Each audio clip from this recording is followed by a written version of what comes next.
Un show, la Formule 1, comme vous ne l'avez jamais vu.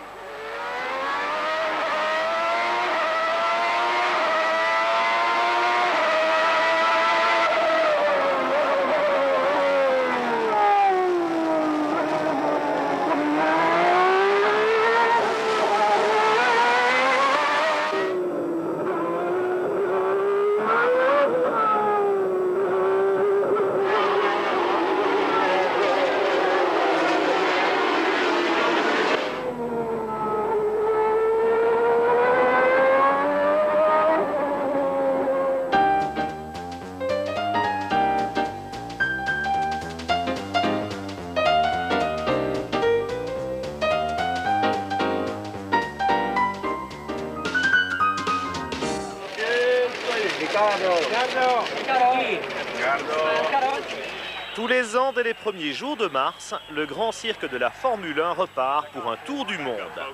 Ils sont un peu plus de 2000 nomades de luxe à suivre les 16 grands prix du calendrier de ce sport business devenu médiatique à l'extrême. Et de mars à novembre, d'Afrique du Sud en Australie, les pilotes vedettes sont inlassablement pourchassés par une forêt de micros, traqués par des centaines d'objectifs. La télévision est omniprésente sur le terrain avec une couverture mondiale touchant plus de 80 pays. Dans la salle réservée aux représentants des médias, on dénombre pas moins de 500 journalistes du monde entier. Un tel battage suscite évidemment des vocations précoces. Le virus de la F1 se transmet dès le berceau. Sur tous les circuits, on retrouve un extraordinaire engouement populaire, comme sur la célèbre colline de la Passion à Imola, une tribune naturelle qui ne désemplit pas. Il faut dire qu'en Italie, le mythe Ferrari est une véritable religion qui autorise tous les excès d'enthousiasme.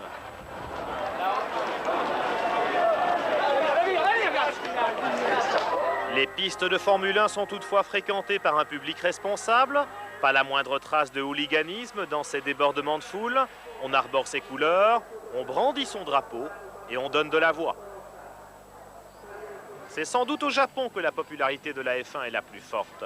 En l'espace d'une dizaine d'années, les Japonais sont devenus fanatiques des Grands Prix et ils sont plusieurs milliers à se presser vers Suzuka en octobre. Une foule énorme, calme, disciplinée, bon enfant.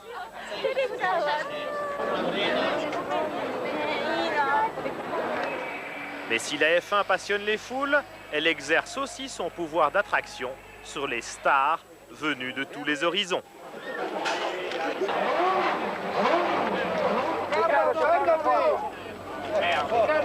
Les stars du paddock, elles, sont grassement payées plusieurs millions de dollars sans pour autant se comporter comme des divas intouchables.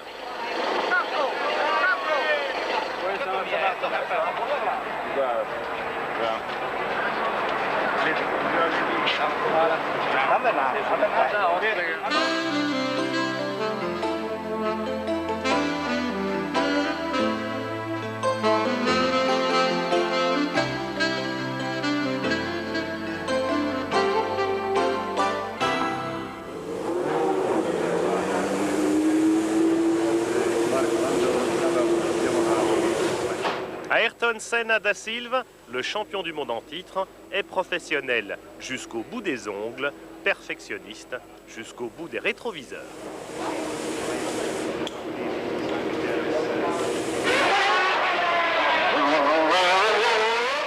Son pilotage a mûri dans la seconde partie des années 80, notamment aux côtés d'Alain Prost, pour atteindre le sommet de son art.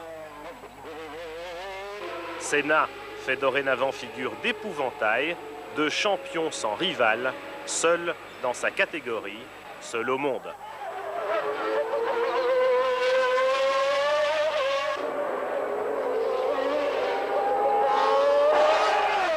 Avec déjà 3 titres mondiaux et plus de 30 victoires en Grand Prix, dont certaines acquises à la force du poignet, dans l'adversité, Senna se bâtit un somptueux palmarès.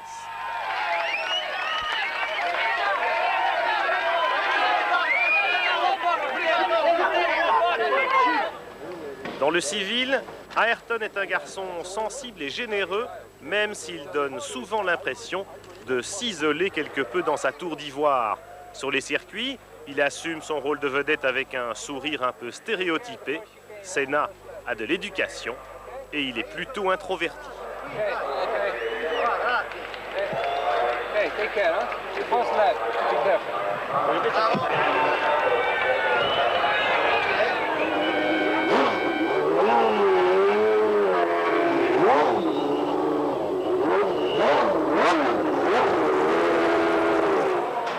Avec McLaren et Honda, il a trouvé les partenaires idéaux pour s'exprimer dans l'environnement le plus favorable. Rien ne résiste aux motoristes japonais, pas même une boîte noire à l'électronique complexe, tandis que Ron Dennis et Mansour Ogé, les patrons de McLaren, se sont entourés des meilleurs éléments comme Osamu Goto, transfuge de Honda. Avec eux, Ayrton Senna a trouvé compétence et rigueur, sérénité et harmonie.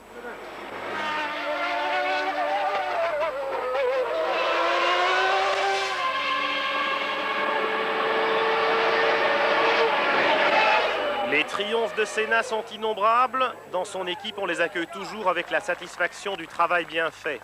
En de rares occasions, seulement dans les grandes occasions comme un nouveau sacre mondial, Ron Dennis se laisse aller à la grosse farce pour la plus grande joie de toute son écurie que cette dynamique du succès a extraordinairement soudé.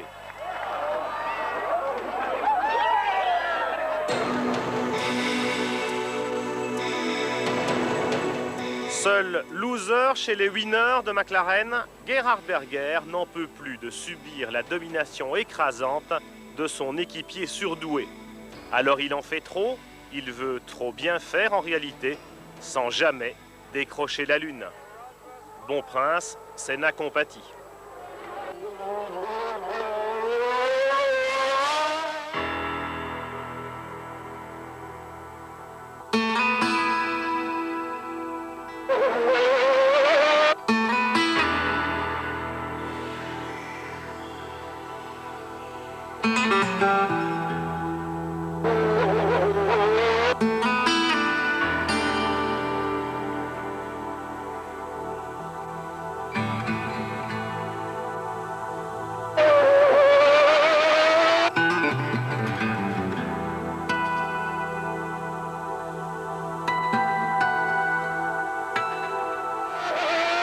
Ayrton rime avec pole position.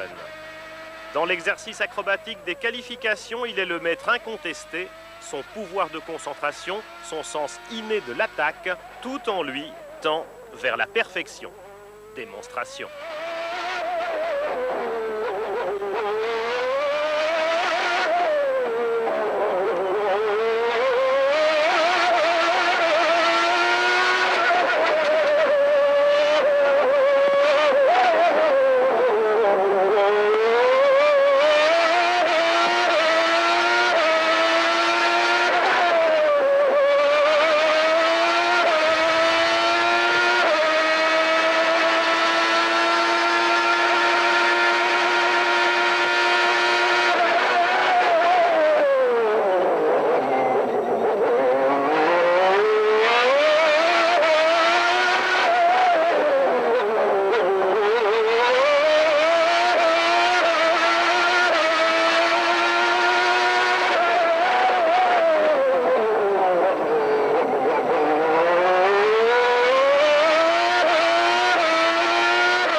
Après chaque nouvel exploit et les congratulations d'usage, on se demande où s'arrêteront Senna, McLaren et Honda.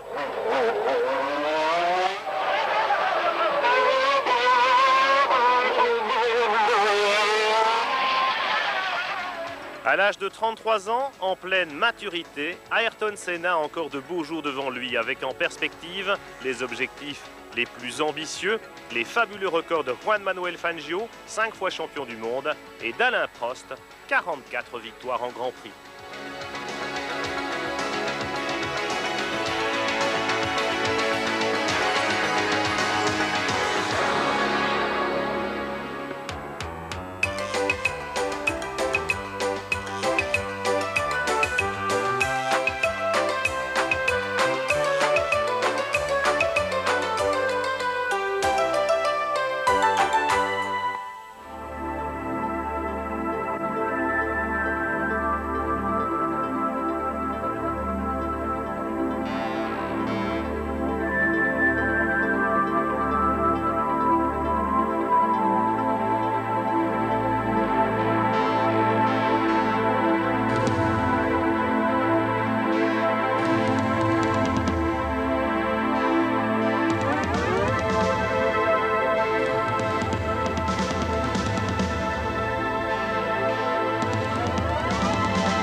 Pendant 2 ou 3 saisons, la F1 a eu ses paumés du petit matin, condamnés à l'aube par l'impitoyable séance de préqualification. Dès 8 heures du matin, 60 minutes d'une intensité rare pour éliminer les plus faibles, réduire le trop-plein des concurrents engagés, avec 30 voitures autorisées à prendre part aux essais officiels, 3 ou 4 se voyaient rejetées sans pardon avant même que les choses sérieuses ne commencent. Dans chaque écurie, petite équipe débutante ou ancien top team déchu, la même anxiété revenait au petit matin. Sur la piste souvent sale et poussiéreuse, les jeunes pilotes sans grande expérience étaient lâchés avec une terrible épée de Damoclès suspendue au-dessus du casque. Réglages approximatifs, improvisation due au manque de temps et d'expérience, et on guettait l'assaut final contre le chronomètre. Fébriles, les managers de tout poil avaient le regard figé sur le moniteur Olivetti Longines, dont le verdict déclenchait aussitôt une joie immense ou une peine profonde. Vérification dans les compétents, malheureusement pour eux. Le moindre incident mécanique était sans pardon. C'était la potence pour ceux qui restaient sur le carreau, faute d'un matériel compétitif. Dans la belle lumière du petit matin, que d'illusions perdues. Ainsi, Fabrizio Barbazza, un des pilotes de l'équipe AGS en 1991, n'a pas pris une seule fois le départ d'un Grand Prix. Les préqualifications ont donc rempli leur fonction en rejetant les plus pauvres et en éliminant les plus faibles.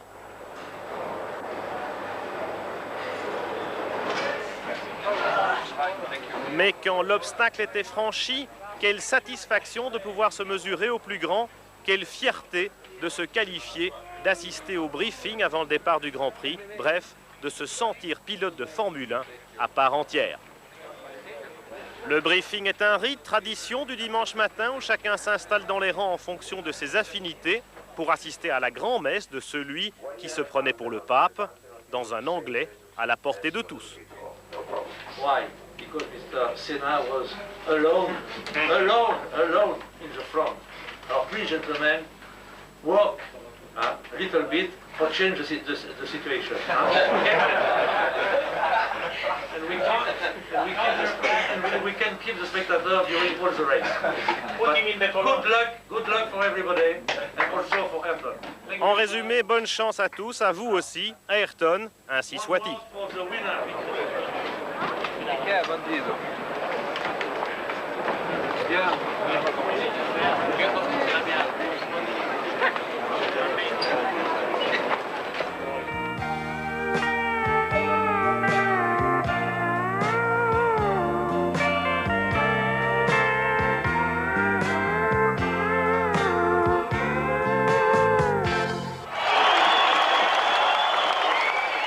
La Formule 1 actuelle doit beaucoup au retour de Nigel Mansell, sorti d'une courte retraite ou plutôt revenu d'une fausse sortie pour remettre le couvert chez Williams-Renault.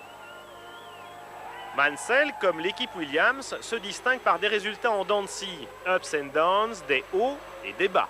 Il en va de même pour Riccardo Patrese, valeureux doyen des Grands Prix, fidèle lieutenant, éternel numéro 2, à l'ambition inassouvie.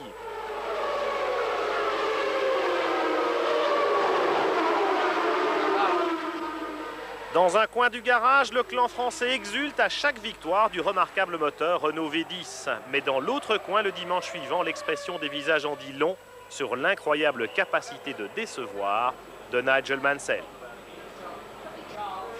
Car Mansell, c'est l'homme du tout ou rien. Pas le plus fin metteur au point, c'est entendu, mais un attaquant superbe au style débridé qui n'attend que le signal pour donner sa pleine mesure.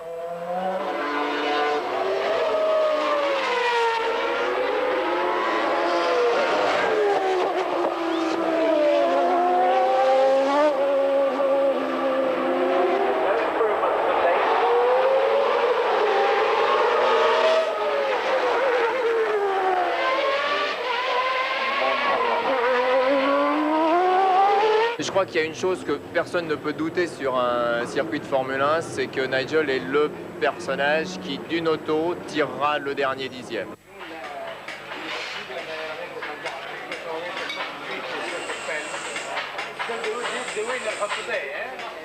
Dr Mansell et Mr Nige, côté court et côté jardin.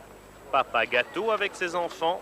Mari exemplaire d'une épouse un peu caricaturale. Anglais jusqu'au bout des moustaches. Il fait figure de bon bougre un peu empoté parfois, de grand dadais au cœur de lion. On peut voir que c'est un lion effectivement sur la piste. Et c'est un personnage qui a des côtés très attachants dans la mesure où il a quand même besoin d'un support, il a besoin de se sentir bien à travers les gens qui l'entourent. Et il faut que les gens qui s'occupent de lui soient vraiment avec lui et s'investissent dans l'opération finale. Dans la vie comme sur la piste, Mansell est un personnage entier. S'il joue un peu des coudes, c'est maladroitement, de façon artificielle. Car la réalité prouve aussi que Nigel est un authentique champion, auteur de prouesses légendaires, capable de porter les attaques les plus audacieuses.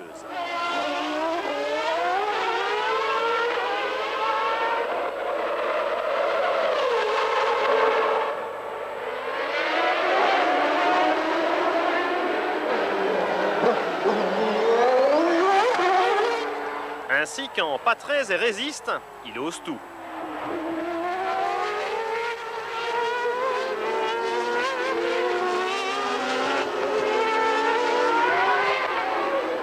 Mais il peut aussi faire entendre raison à Prost dans une chicane de Magny-Cours ou à Senna dans une grande courbe de Silverstone pour la plus grande joie de ses supporters.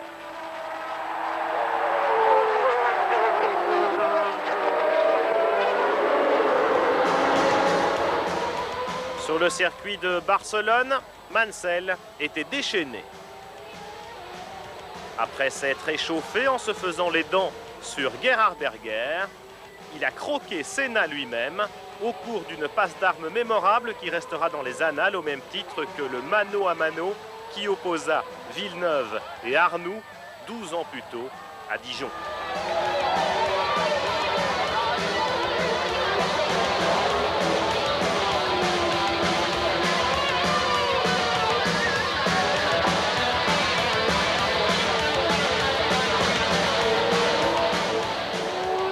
Camarade, Nigel n'hésite pas à embarquer un autostoppeur, surtout quand c'est son heure de gloire.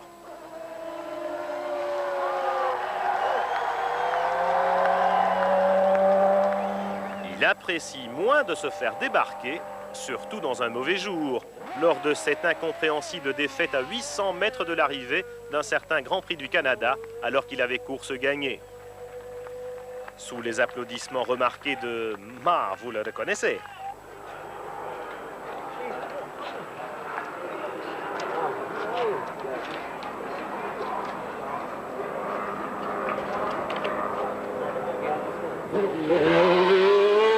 À Spa-Francorchamps, c'est une panne électrique qui avait soudain immobilisé la Williams-Renault. Senna pouvait s'envoler vers un nouveau succès, pendant que Mansell ne cachait pas sa déception à la sortie du traditionnel débriefing. You know the answer. Thank you, everybody. Yes, I am disappointed.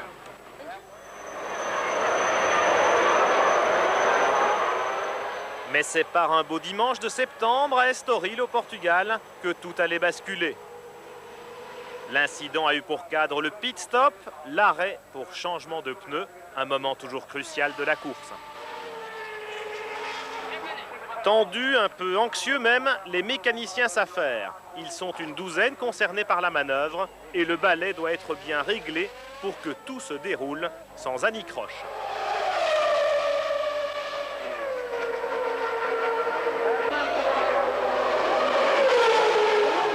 Parfois pourtant, ces professionnels aguerris ont les nerfs qui lâchent, une petite faute d'inattention, un malentendu entre deux hommes et c'est le drame.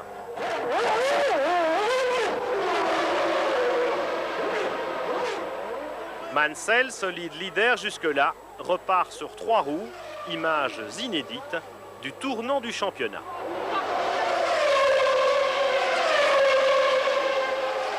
Frank Williams tire la langue, sans perdre son flegme, contrairement à ses hommes.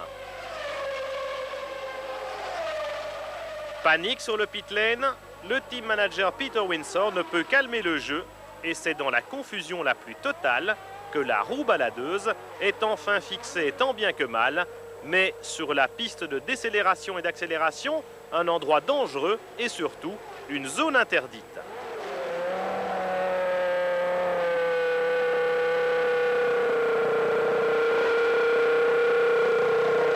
Impuissant dans son cockpit, Nigel Mansell est fou de rage. Et après une interminable attente, le pilote anglais repart furieusement à la poursuite de son destin.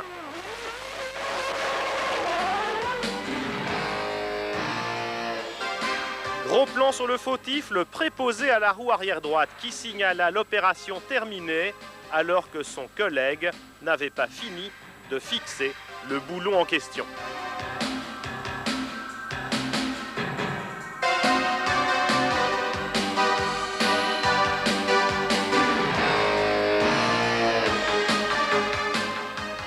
Dans le box, c'est la consternation.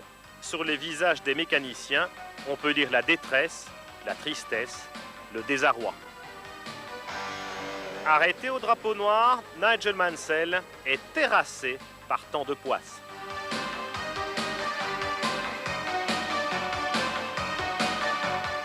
Derrière ses lunettes noires, lui aussi, comme les gars du Team Williams, cache difficilement des larmes de dépit.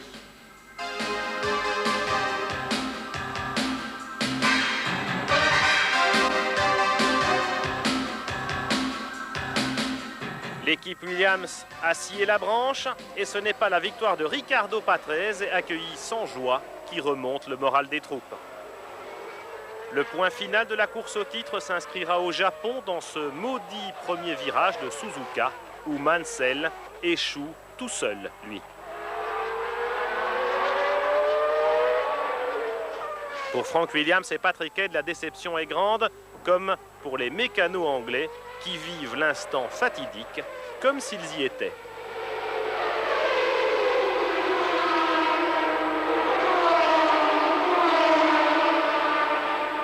Il n'y a que Mansell finalement pour se voiler la face en saluant le public comme s'il avait gagné.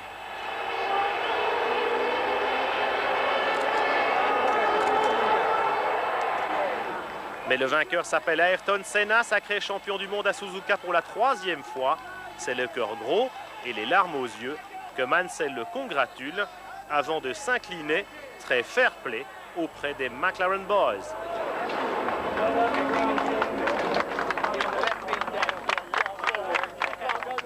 Que voulez-vous avec Nigel Mansell? C'est toujours pour le meilleur et pour le pire. Encore une occasion manquée pour ce champion sans couronne.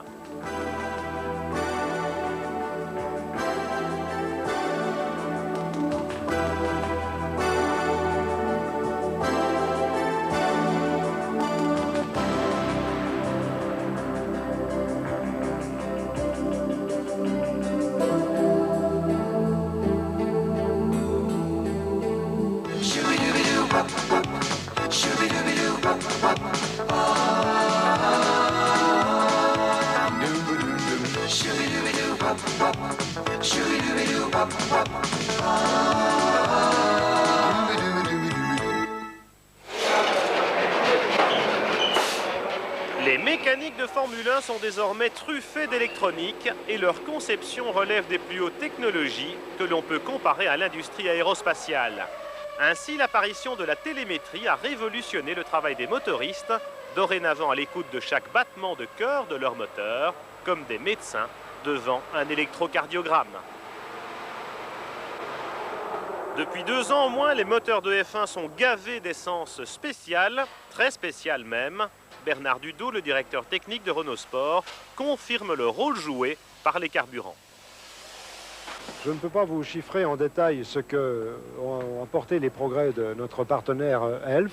Ce que je peux vous dire, c'est que ces progrès sont importants, qu'ils contribuent beaucoup à l'amélioration du moteur. Ce que je peux vous dire simplement, c'est que depuis que le moteur a été créé, le premier RS1 début 89 et le moteur actuel, l'accroissement de performance est de l'ordre de 20%. Et que dans ces 20%, une part revient aux pétroliers, mais je ne peux pas vous dire quelle est la partie de ces 20%. Chaque élément d'une Formule 1 est développé selon les techniques les plus récentes jusqu'aux limites autorisées par les règlements. L'apparition des matériaux composites a permis de fabriquer des disques de frein en carbone, ce qui autorise un substantiel gain de poids non suspendu.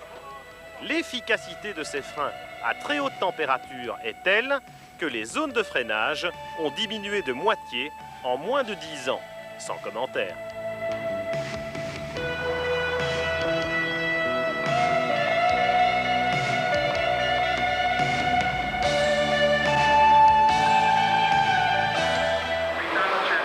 Le pneumatique constitue un paramètre capital, c'est le seul élément en contact avec le sol, tout passe par lui. À chaque Grand Prix, plus de 3000 pneus sont acheminés sur les circuits, soit une centaine par voiture. Ces gros boudins noirs sont préchauffés artificiellement avant usage à l'aide de couvertures d'amiante chauffées électriquement. Ainsi, le pneu est-il à la température idéale d'utilisation au moment où la voiture reprend la piste. Dans les stands après chaque arrêt, les pneumatiques sont examinés attentivement par les techniciens ou techniciennes. Échantillons de gomme, température, pression, tout est passé au peigne fin.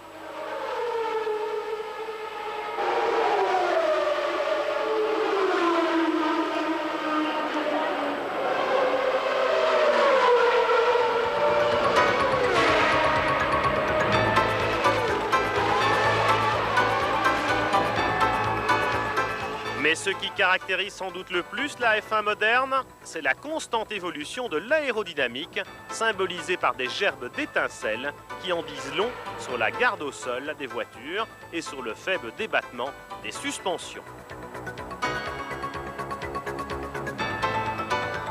Des centaines et même des milliers d'heures d'études dans les tunnels de soufflerie permettent aux ingénieurs d'adopter des solutions nouvelles, de contourner parfois l'esprit de la réglementation à l'aide d'appendices aérodynamiques qui procurent souvent un avantage déterminant.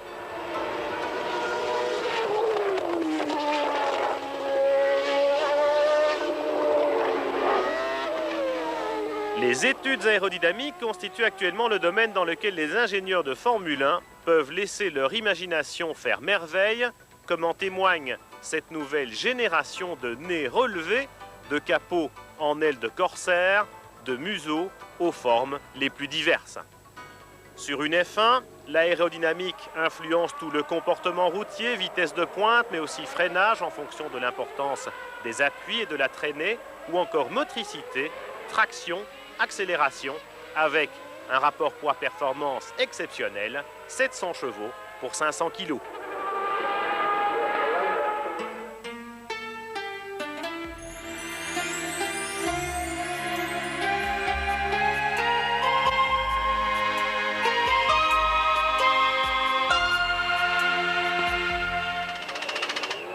Il s'appelle Silvio Ferri, à 84 ans, c'est le doyen des tifosi, le chef de l'Orchestre Rouge.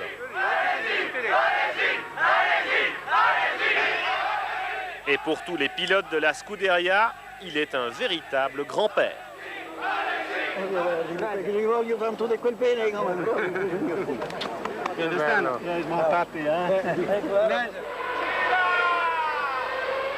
Ferrari rime avec tifosi, et depuis toujours, les bolides rouges ont suscité les plus vives passions.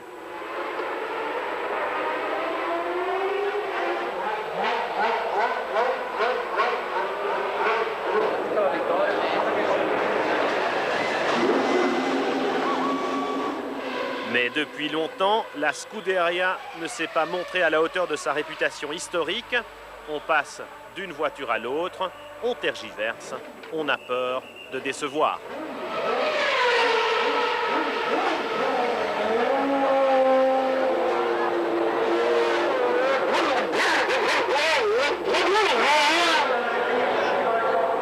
Aussi, quand le miracle s'accomplit, même s'il ne dure que le temps d'un mirage, d'un Giro più veloce, c'est l'explosion de joie.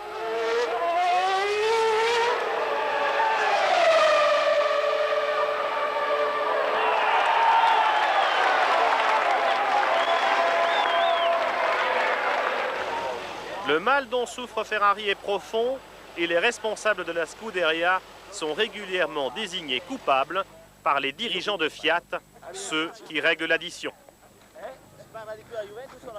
Sur la piste, dans le hurlement rageur des 12 cylindres, les pilotes donnent le meilleur d'eux-mêmes. Au stand, ils s'interrogent, travaillent inlassablement en analysant le comportement instable de leur récalcitrante monture.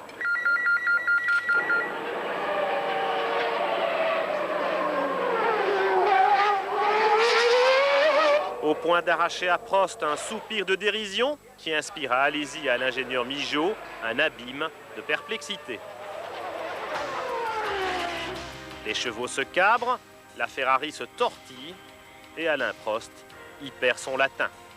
La voiture sautait énormément, c'est pratiquement inconduisible. Ça sautait de plus en plus. Quand même dire que la voiture s'allégeait, ça on le savait, mais ça devient vraiment très très difficile. On ne conduit pas vraiment la voiture, c'est la voiture qui conduit le pilote. À force de heurter le sol, les fonds plats des monocoques se déforment et les Ferrari sont contraintes de se battre entre elles pour les places d'honneur, loin des McLaren et des Williams.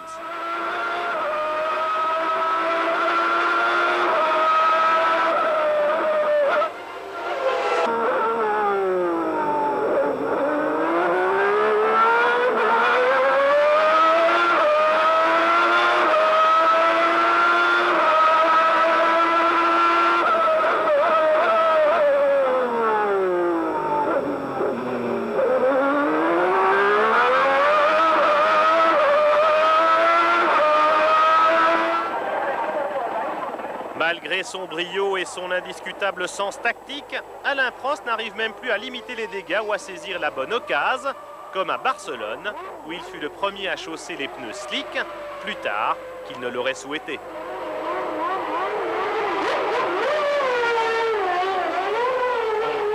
S'il n'y avait pas autant de pression dans cette écurie, je pense que je serais parti en slick. Ouais. Alors il doit se contenter d'une deuxième place sans intérêt pour lui et rejoindre le podium où seul l'état délabré du vainqueur lui arrache une grimace en forme de sourire.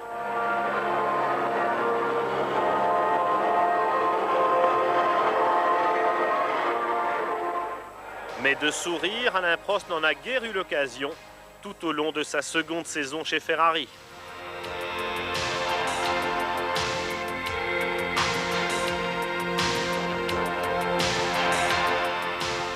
Une saison qui s'acheva en queue de poisson quand, face à un tel mur d'incompréhension et lassé de tant de querelles intestines, le champion français lâcha une petite phrase, une de trop, un soir de mélancolie à Suzuka. Pendant la course, c'était absolument impossible à conduire. Je n'avais pas vraiment l'impression d'être un pilote de Formule 1. Je pense qu'un bon chauffeur de camion avec des gros bras aurait pu faire exactement pareil. Il fallait simplement tenir le volant le plus fort possible et c'est tout. Donc c'est très très frustrant. Un mot de trop et ce fut aussitôt la triste fin d'une histoire qui méritait un tout autre épilogue. Ivan Capelli, désigné pour prendre la lourde succession de Prost, rêve du renouveau de la glorieuse Scuderia. Un renouveau qui passe aussi par Jean Alesi, capable de réaliser des exploits authentiques, comme en ce jour de grisaille à Barcelone, où il fallait conduire du bout des doigts, comme sur des œufs, sur une piste à l'adhérence précaire.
performance avait rendu un sourire timide à l'ingénieur Lombardi, mais pour Alesi, réalisme d'abord. Peu de baume au cœur chez Ferrari quand même pour cette fin de saison, Jean? Oh non. Il n'y a que le résultat qui compte.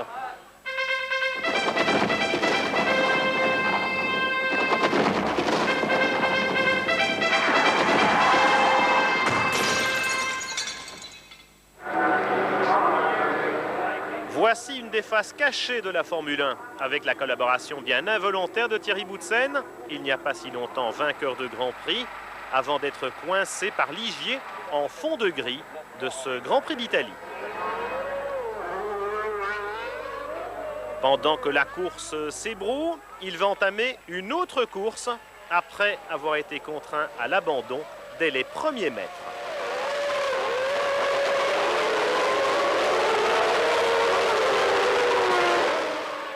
Trop déçu pour suivre le Grand Prix, Thierry et sa femme préfèrent s'enfuir. Et pendant que Senna mène la danse, Monsieur et Madame Boutsen quittent Monza dans l'anonymat.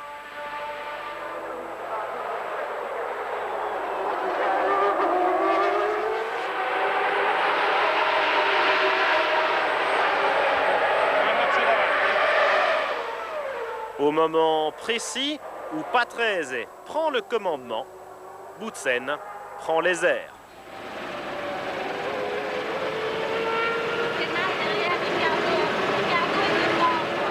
Ricciardo devant, pas pour longtemps, tête à queue de l'Italien dans la chicane Ascari. En quelques minutes, Boutsen est à Milan. Le temps pour Mansell de déborder imparablement le leader Senna.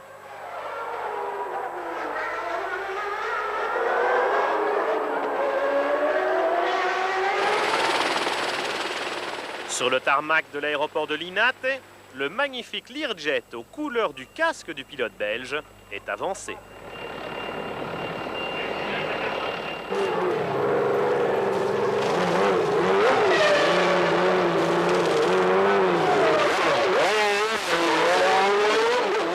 L'avion McLaren peut attendre, celui de Boutsen va pouvoir décoller.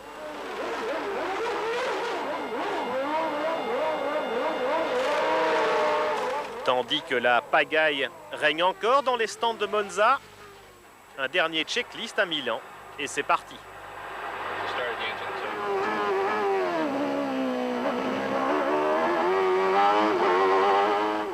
D'un cockpit à l'autre, évidemment, il n'y a qu'un pas.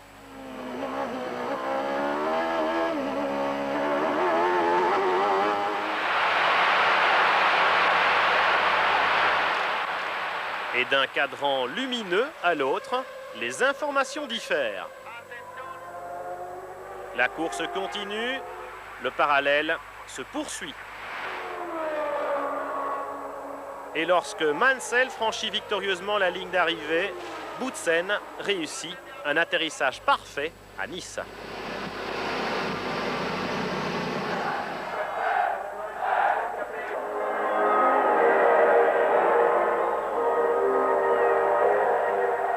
À 300 km de distance, les sentiments contrastent étrangement.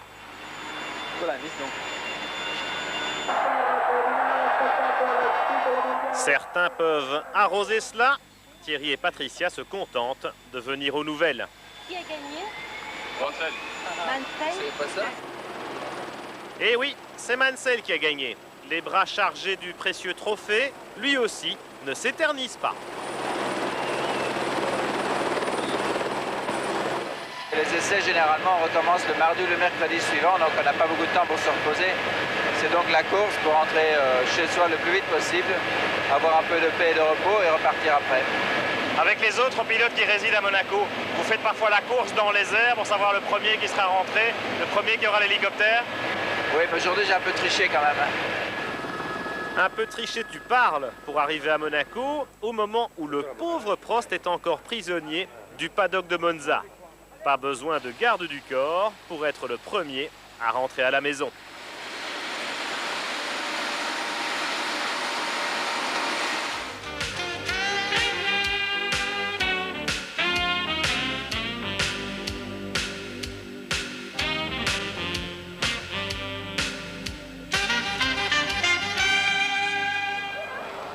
Photo de groupe pour un t-shirt pas comme les autres. En Formule 1, la saison des transferts commence de plus en plus tôt. Celui involontaire de Bertrand Gachot avait engendré une belle solidarité de la part des autres pilotes.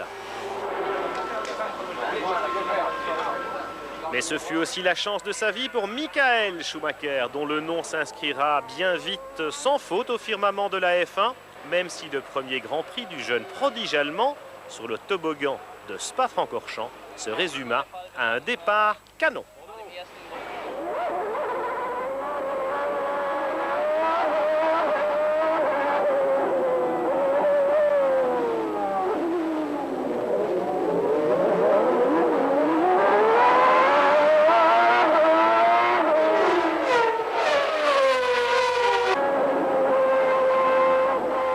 En immobilisant sa Jordan au sommet du raidillon, Schumacher nous quittait en première semaine pour revenir tenter un kit ou double prometteur, tout de jaune vêtu, la semaine suivante.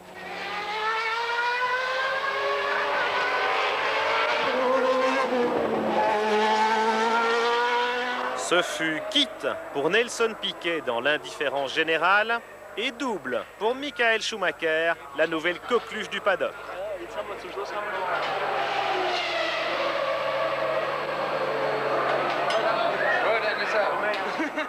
Formule 1, ton univers est vraiment impitoyable.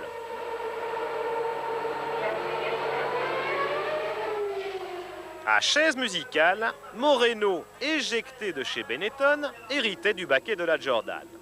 Pas pour longtemps, c'est qu'il fallait faire place nette à Alessandro Zanardi, un jeune qui monte. Quant à Olivier Grouillard, qui va à la chasse, perd sa place, bien entendu, au profit de Gabriele Tarquini. Olivier tentera encore sa chance sur un autre siège éjectable, sans plus de succès. Capelli fut plus inspiré en cédant son volant moribond au jeune Wendlinger. Après vous, je n'en ferai rien. Moralité? Il y a une vingtaine d'années, un engagement moral suffisait entre un pilote et une écurie. Il y a une dizaine d'années, les contrats sont apparus. On s'aperçoit aujourd'hui que les contrats n'ont plus de valeur et c'est vrai que c'est grave. Quand Gachot retrouva le chemin des circuits, ce fut pour constater qu'on ne l'avait pas attendu. Alors il n'attendit pas, lui non plus. Dernier coup de théâtre, Prost, défenestré chez Ferrari, faisait provisoirement le bonheur de Morbidelli et accessoirement celui de Moreno qui revenait par la fenêtre après avoir pris la porte. La porte, c'est César qui allait la prendre. Allez, allez, circulez, mais toujours avec le sourire Hollywood et les Ray-Ban de circonstance. Circonstances aggravantes pour le président sortant qui s'est jeté dans la gueule du loup pour se faire déboulonner à la manière de Gorbatchev et Yeltsin. Le mot de la fin au malheureux Emanuele Pirro, mis à la porte de tous les garages. Ma que fait donc la police?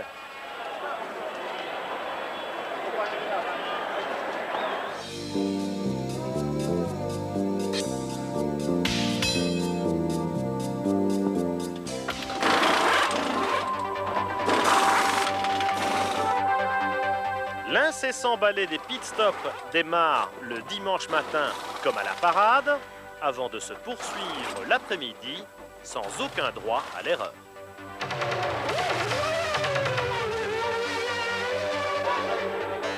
Les préparatifs sont minutieux, pistolets et bombes sont bichonnés comme avant une bataille rangée au Far West.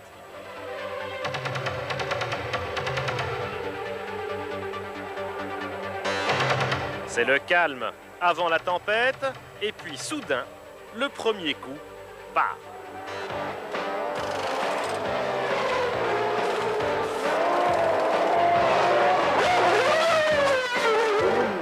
Et ça tire dans tous les sens, le pit lane devient pour quelques minutes l'endroit le plus dangereux du circuit.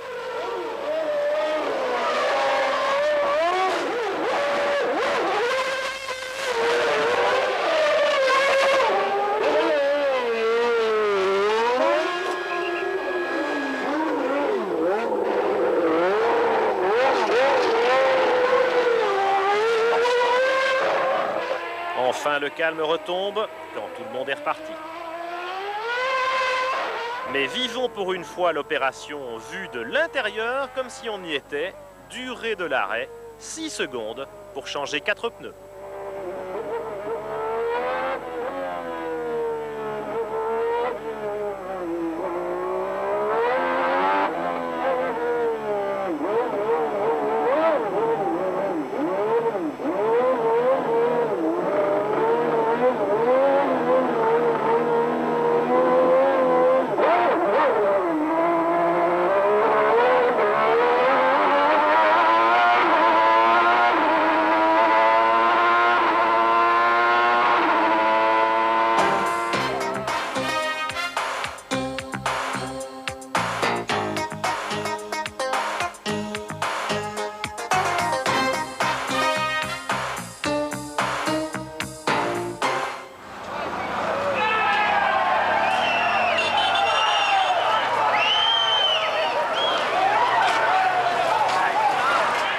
Mais la F1, c'est aussi l'envers du décor, comme cette course cycliste réservée aux habitués du paddock sur le circuit d'Interlagos au Brésil, le jeudi précédant le Grand Prix. Arrivé en fanfare pour certains, à bout de souffle pour d'autres, mais toujours avec le sourire. Avec un vrai podium aussi, et même Bernie Ecclestone dans le rôle de Miss Brésil pour féliciter le vainqueur. À Montréal, au Canada, les mécaniciens de Formule 1 sont conviés à un autre genre de compétition pour laquelle les préparatifs vont bon train avant d'affronter le plan d'eau olympique de l'île Notre-Dame.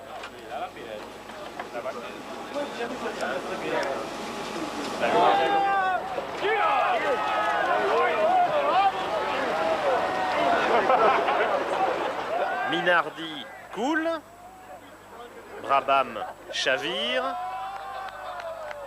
et c'est finalement Jordan qui l'emporte. Pendant ce temps, messieurs les pilotes sont très occupés. Pour preuve, ce beau putt de Mansell. Mais ne vous bousculez pas surtout, il y en aura pour tout le monde. Ayrton Senna préfère le vélo, mais perfectionniste dans l'âme, seulement celui du champion du monde, Gianni Bugno.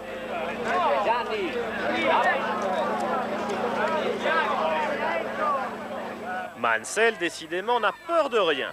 Au football, le contraste est saisissant entre l'élégance naturelle de Patrese et le style poids lourd du Britannique.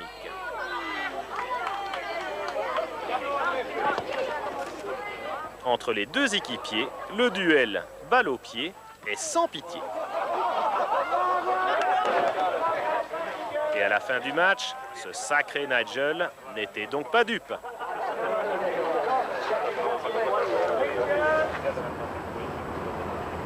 Bertrand Gachot a dû attendre le dernier Grand Prix au fin fond d'Adélaïde, autant dire au bout du monde, pour assouvir sa seconde passion, celle des avions et autres planeurs radiocommandés, un hobby qu'il partage avec un certain Senna. Et Taulier, il vient, Taulier? Le paddock est aussi le théâtre des traditionnels anniversaires, avec gâteau à la crème, dans une saine ambiance de franche camaraderie.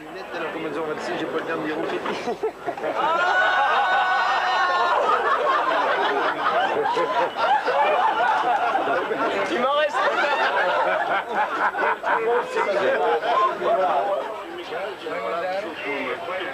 Mais il n'y a pas que les bagnoles en F1, il y a aussi les pâtes, des pâtes, oui, mais des Minardi. Et chez Minardi, les pâtes, on s'y connaît. Michel Tétu apprécie en connaisseur, comme quoi l'enfer du paddock peut se transformer en paradis lorsque monte la fièvre du samedi soir.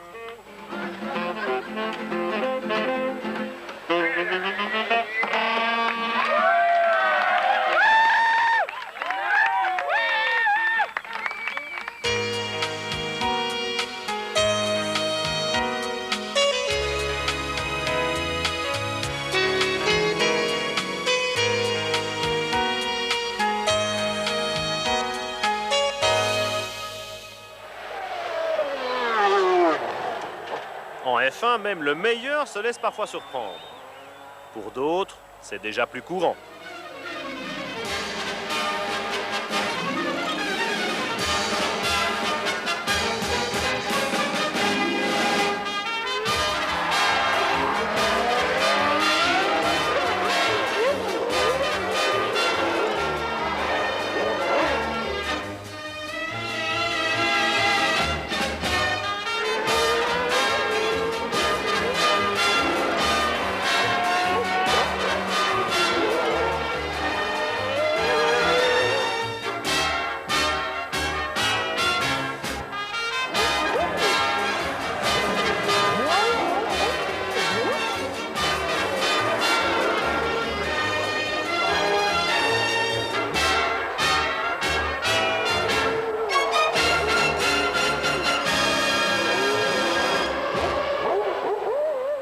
Tout est bien qui finit bien, les fins de course sont aussi synonymes d'émotions fortes.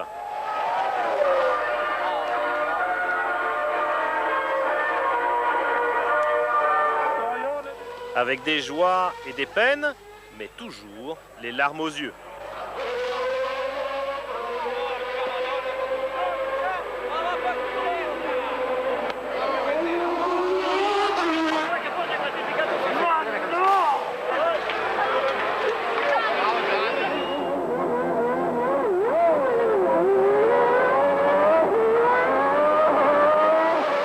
C'est la tension du premier tour qui reste sans doute la plus forte.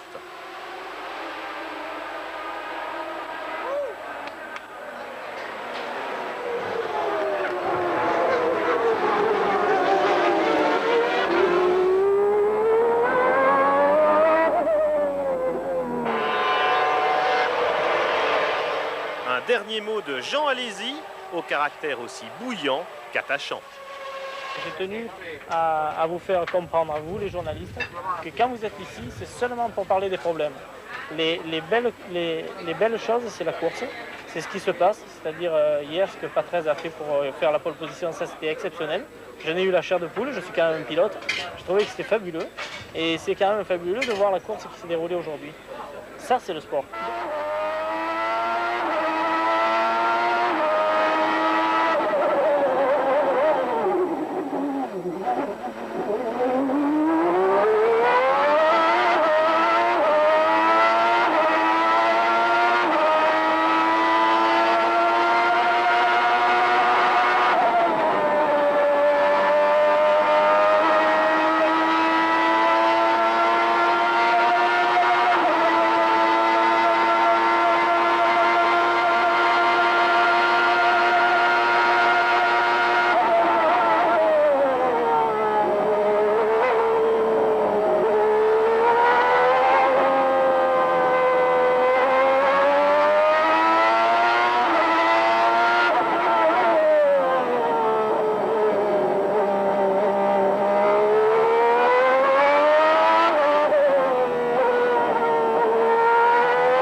C'était F1 Show, la Formule 1 comme vous ne l'aviez jamais vue.